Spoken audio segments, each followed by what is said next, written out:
Welcome to e-Padasala lecture series in computer science. Second module. In this module we are going to talk about the fundamental stages of problem solving. We are also going to see the context of algorithms in the process of solving a given problem, and the aim and objectives of this particular module is to know about the stages of problem solving, to understand the various stages that are involved, to know the characteristics of an efficient algorithm, and as part of this module we are going to deal with the categorization of algorithms so that the algorithm study taxonomy can be well defined. What are the stages of problem solving? Say for example, if a problem is given to us, how to deal with the problem solving process. Problem solving is both art as well as science. There are no fixed rules of how to solve a given problem. So it is the domain of high creativity where novel solutions can be provided with lot of careful thinking. Problem solving can also be stated as a science where there are certain rules that are available to solve the given problems. So in short, problem solving is both art as well as science.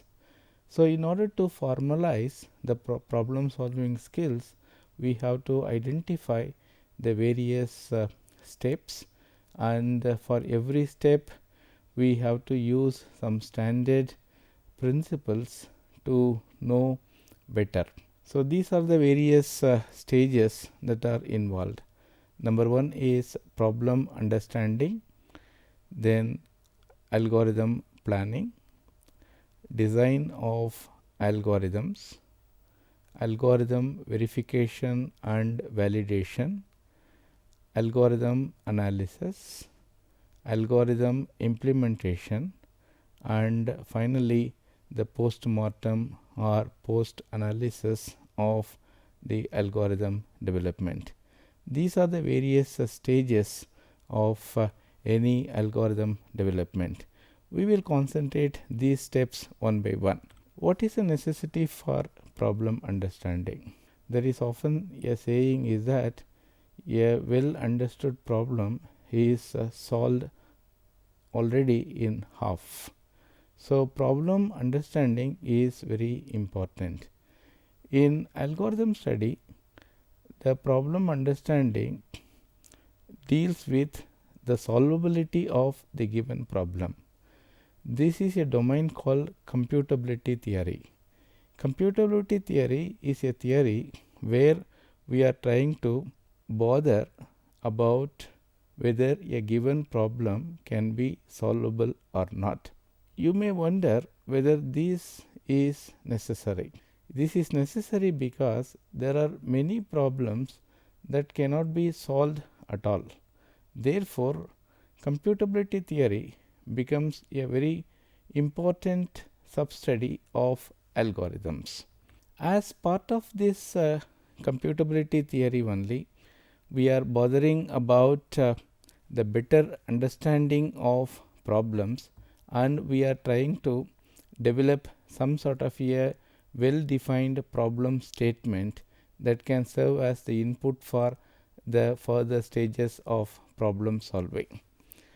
So this particular domain is what I said as formalized as the computability theory.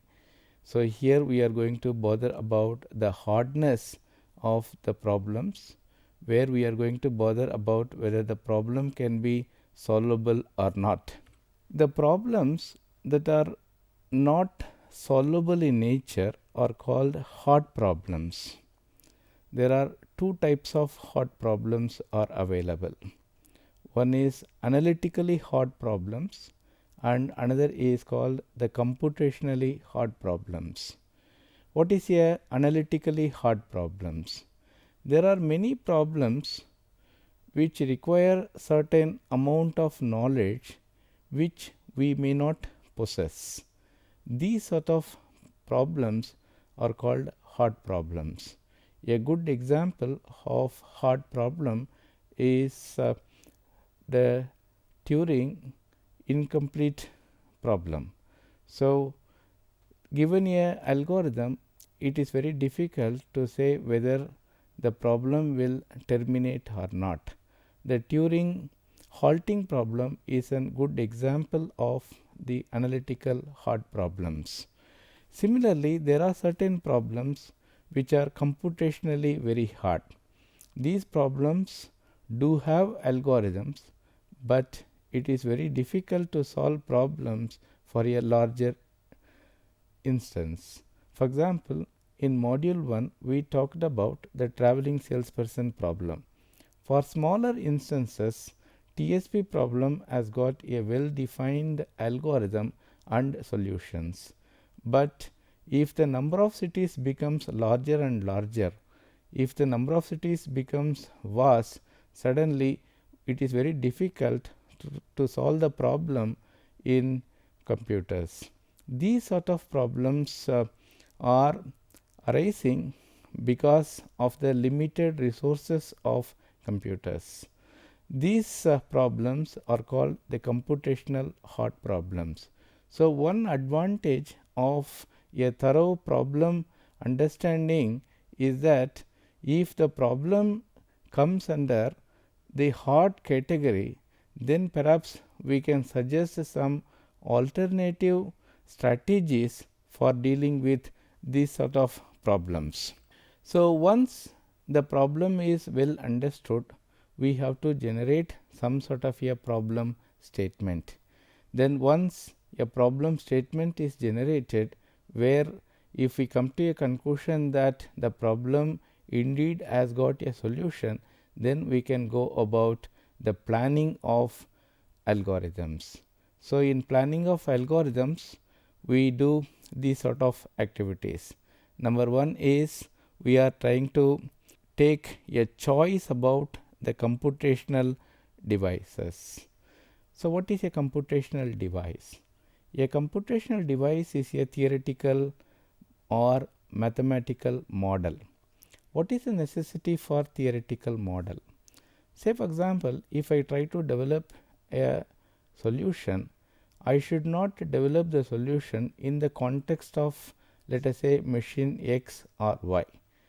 Similarly, the analysis of the algorithm should not be specific to any one particular configuration as well as the programming environment. In general, the problem design, the algorithm analysis should be independent of any machine or environment. So, for this reason only we are selecting the computational model for implementing these solutions. These are theoretical machines. We can say these are virtual machines, and these machines are not what you say realizable in physical form. Two kinds of machines we normally encounter in algorithm study. One is called the random access machine and another is called the Turing machine. Random access machine is a theoretical machine which has got the large number of registers. It has got what you say the mathematical formalisms. So, using which any problem can be implemented as an algorithms. Similarly, Turing machine is also a fantastic virtual machine developed by Alan Turing for solving any given problems. Once a proper computational model is selected, we are going for the selection of data structures. Data structure selection is one of the crucial decision in algorithm planning. What is a data structure? A data structure deals with the mechanisms of storing and retrieval of data. We encounter lot of data structures in our daily life. For example, a queue is a good example of a data structures. You can see very well in a gas station where let us say if there is only one service center, many vehicles automatically a sort of data organization is developed in the form of a queue, so that the service can be meted out. This is what we are calling as the data organizations. Data organization is a very important issue that influences the algorithm development. A good data structures can make an algorithm very efficient. In other words, data organization is a concern of the algorithm person, so that the data can be stored and retrieved very effectively. There is a saying that the algorithm is nothing but, the program is nothing but algorithm and data structures. A efficient algorithm with the proper data structures is indeed instrumental in constructing a effective program. This is stated by Dijkstra as a part of his book, and this is indeed taken as a concrete statement in algorithm development. Any wrong selection of data structures can lead to a faulty or inefficient algorithms. That is why in algorithm planning stage, we give lot of importance for the careful selection of data structures. So, the solutions can be exact, the solutions can be approximate also. Say for example, if the problem is of a simple type, then we can provide the exact solutions, and if the problem is very hard, then we can go for some sort of approximate solutions. Once the planning is over, then we are coming to the next stage called algorithm design. So, in this particular stage, we are going to develop some sort of a decision strategy to solve the given problems. Any problem should be solved in certain manner, so that the solution is feasible. That is what we are calling as design strategy, and this is the most creative aspect of any problem solving sequence. So, here we are having lots of strategies in computer science, and we have to apply the suitable strategies for solving the given problems. For example, let us take the simple case of telephone search. For example, somebody is given me a name called Kadir and asked me to search his telephone number in a telephone directory. How we are going about this case in our real world? This is what we are calling as design strategy. One naive method is, maybe I can search for his number from page number 1. If I go like this, then it is bound to take a lot of time. In short, this is nothing but a linear search. So, for the convenience of retrieval, perhaps we can go for indexed method. Then based on the indexing, fine, I can find is number also. This is another strategy. Perhaps I can go for a divide and conquer strategy like binary search. So, I can take the middle part and I can check whether the Kadir comes in the first half of the book or in the later half of the book, and I can proceed and I can locate his telephone number, or perhaps I can go for a interpolation search. So, in an indexed telephone directory, perhaps I can use Q, so to approximate where should I go, and perhaps I can go and locate his number. In other words, there are no general guidelines about how to go about a particular task. It is based on the experience and the need or the need of the hour.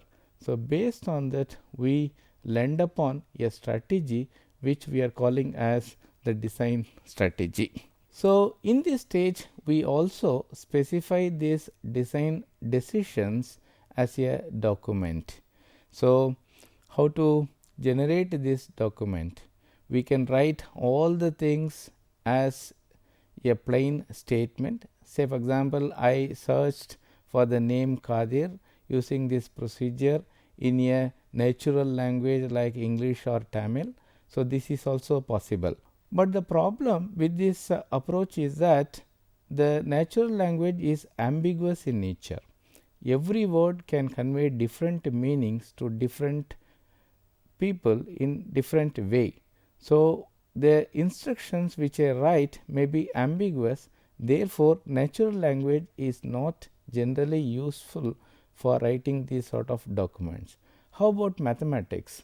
Mathematics is a good choice where confusion is not present, but the problem is the documents tend to be more mathematical, and third person or the user may find it very difficult to interpret all the things. And we can use a programming language like C or Java to write the procedures, but the problem is that we are trying to develop algorithm which is biased towards that particular language.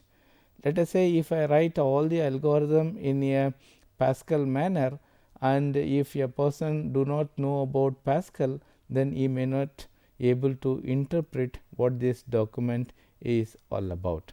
So, the natural choice is going to be some sort of a pseudocode. So, where pseudocode is nothing but the mix of the natural language as well as the mathematics. So, all algorithms are normally written in a pseudocode to convey how the problem solving is done. So, this is what the general context is all about. There are no general guidelines available of how to write algorithms. Everyone is free to evolve their own way of writing the algorithms.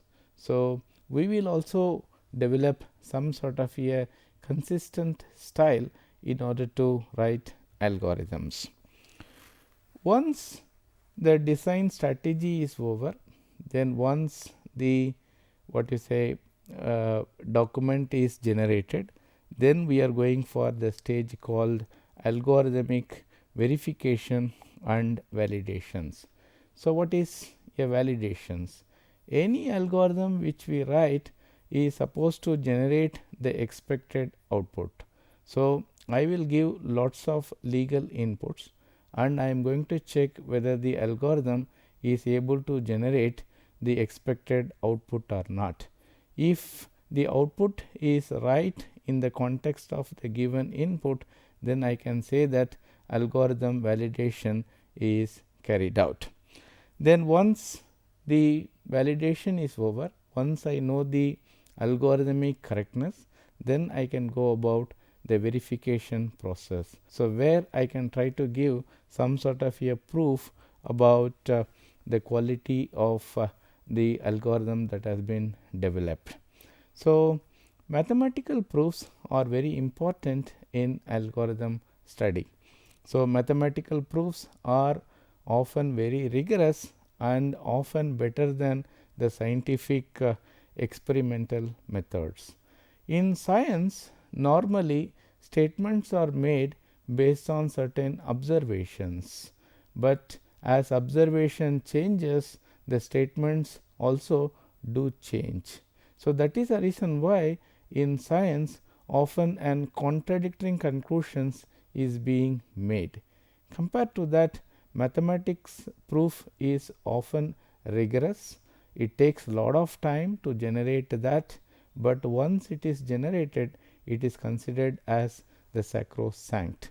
So, as part of the mathematical verifications, we do develop lot of mathematical proof that the algorithm which we develop is right. So, how this verification is carried out? Lots of ways are there. So, we will be trying to give proof for algorithms based on assertions. What is an assertion? Assertion is a statement about the problem state or algorithm state. For example, I can use a predicate calculus and I can assert the states of a particular variable in a particular way. So, lots of assertions will be given as part of the algorithm, and all the statements in a clear manner, and if I could able to prove that the output what you say is taken logically from the input, or in other words the assertions leads to the correct output or the conclusions, and I can say that the algorithm is right. This is what we are calling as a proof. In other words, proof is nothing but a mathematical statement which states that given the context, the input assertions leads to the desired output. We can also give proof based on the mathematical inductions, especially this is done with respect to what you say recursive algorithms. You know, recursive algorithm or algorithm that use recursive functions. Good example of recursive functions are like what you say factorial of a number.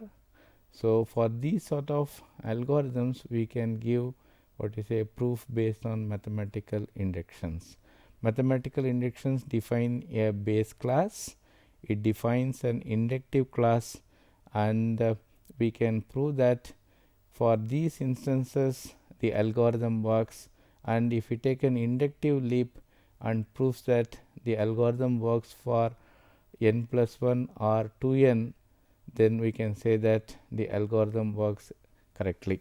This is also one way of giving the proof.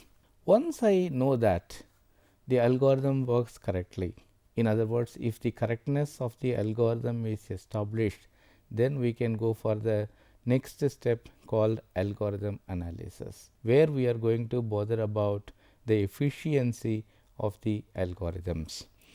What is the reason for analysis? The real reason is like this: computers have got lesser resources. So, every program is supposed to take lot of resources. So, we have to optimize. So, given the limited resources, we have to ensure that the program runs. So, algorithm analysis is normally done in two contexts. One is to develop efficiency of a given algorithm. Second is we have to provide some sort of a comparative framework so that we can compare algorithms and we can say which algorithm is best.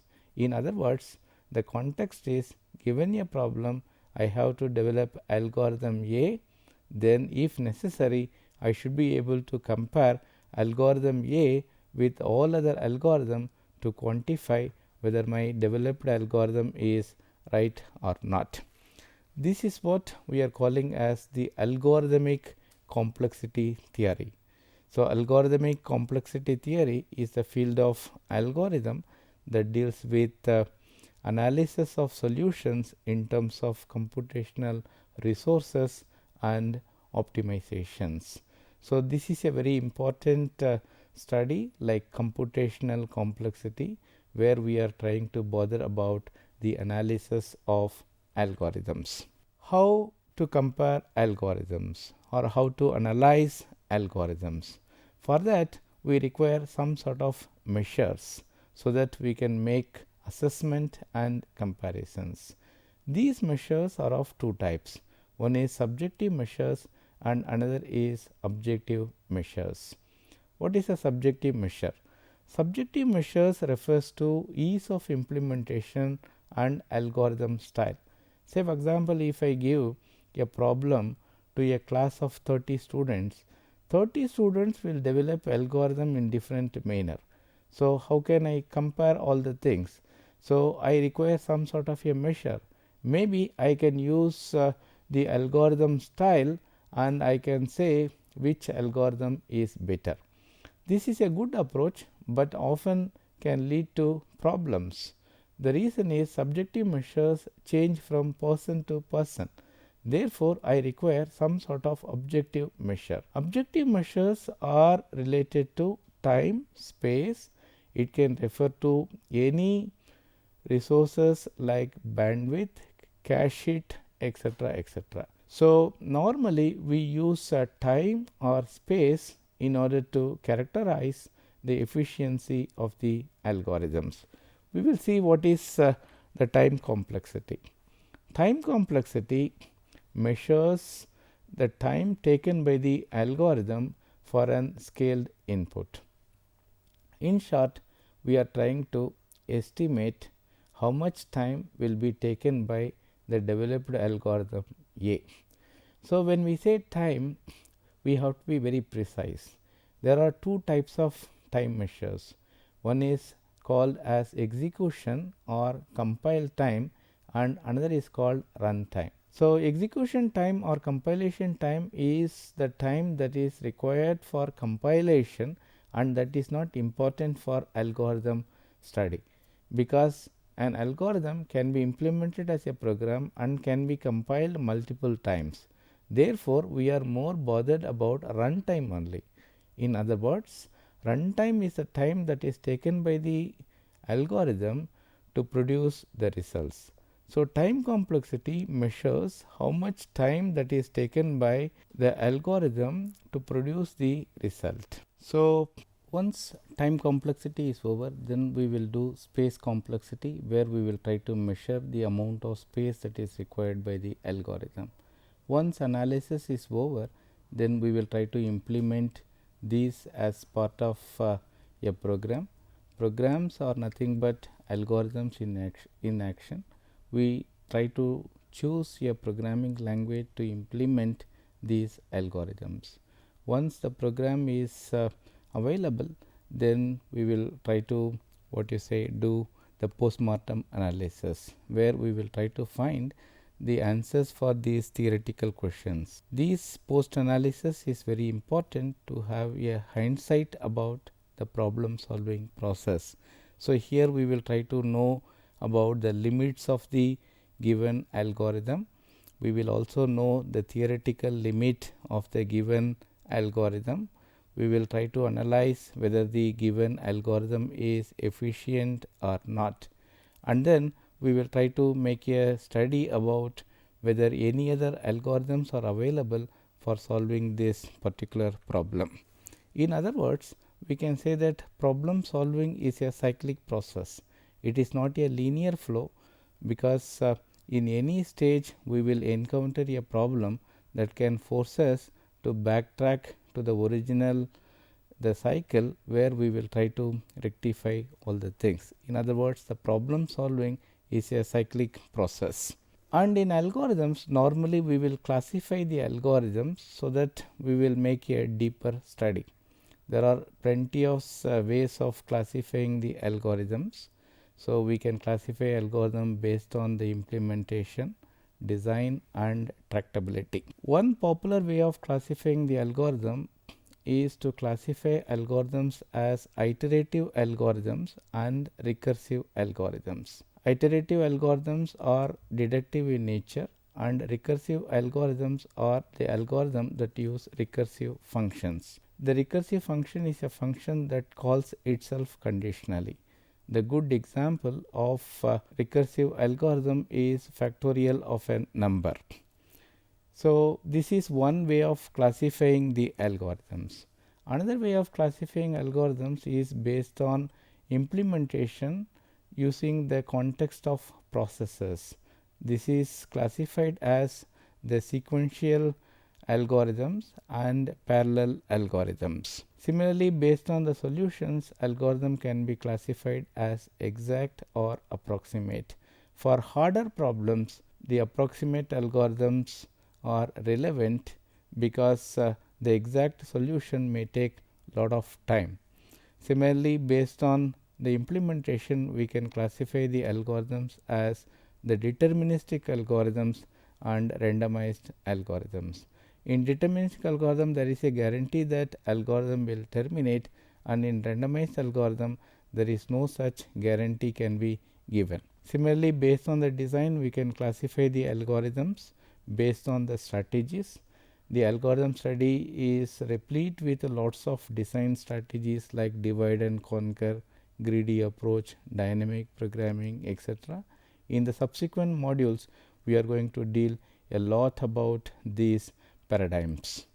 Similarly, we can classify the algorithms based on the problem types as string algorithms, sorting algorithms, searching algorithms, graph algorithms, combinatorial algorithms, etc. So, in the further modules we are going to deal with these sort of problems, where we are going to specifically deal with how to solve this problem using the given design strategy. Similarly, based on the tractability, we can classify algorithms as polynomial algorithms and exponential algorithms. Polynomial algorithms are algorithms that can be solved by the computer in a limited time and space, and exponential algorithm or algorithms that defy all the things. In other words, it is very difficult to give a meaningful solutions given the limited amount of resources. In short, we can say that these are the classification of algorithms. In summary, we can say that problem solving process is very important for algorithm study. You have lots of stages, and we have seen that problem understanding, design and analysis are the most crucial aspects of any algorithm study, and it is also necessary to classify the algorithm based on various constraints, so that we can have the complete knowledge about the algorithm development. These are the various references. Thank you very much for being with me for this particular module. In the subsequent modules, we are going to deal with various algorithmic analysis as well as the design concepts. Thank you very much.